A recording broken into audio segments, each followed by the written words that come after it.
Hi, and welcome to the nearly live stream of the 29th floor. We are talking about virtual reality, and this is where I actually want to ask just every dumb question that you ever wanted to know about virtual reality, because Mark Wilson has the answer. Hi, Mark. How are you? Hey, I'm good. I don't have an Oculus on, which would be amazing, right? It would be amazing. I really missed talking to you last week. We both got to talk and have a really nice conversation, disintermediated by Samsung Gear headsets. Yes, and our faces were like this, and we had no clue until we saw the footage later, which was great. We keep throwing around this thing, VR. It's actually an acronym for virtual reality. What is virtual reality?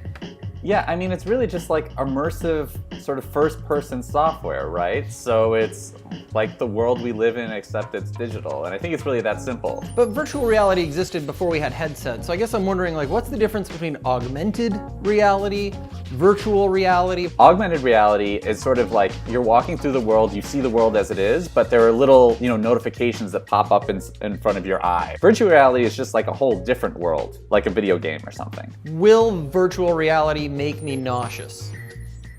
Yes. Well, when the technology gets better, the idea is that it shouldn't. I also saw an interesting idea where someone is putting a virtual nose in your view in sort of like FPS games. It's a grounding idea for someone who puts on a headset for the first time. So would I get to customize my nose in that game?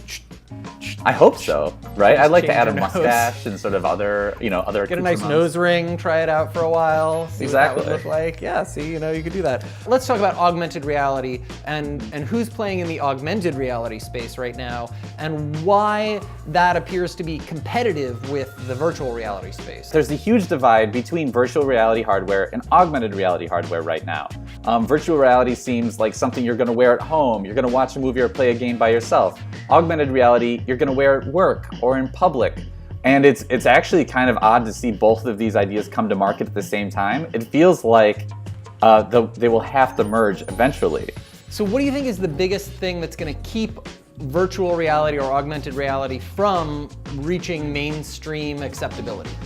Well, I think the fact that they're both competing alone is a big deal. Like, until all of these companies sort of team up, these differing standards they're bigger than sort of like Betamax versus VHS because they're really experimental. It's a mess, honestly. I would not buy the first generation of any of these technologies, unless you're super enthusiastic, because I think they're going to change really fast. Mark, thank you for answering my dumb questions about VR and AR. We, of course, want to know what you think. Use the hashtag 29th floor on Twitter, and we actually want to know for next week's show whether we should use Periscope or Meerkat to live stream the episode. Let us know, hashtag 29th floor. Thanks, Mark. See you next week.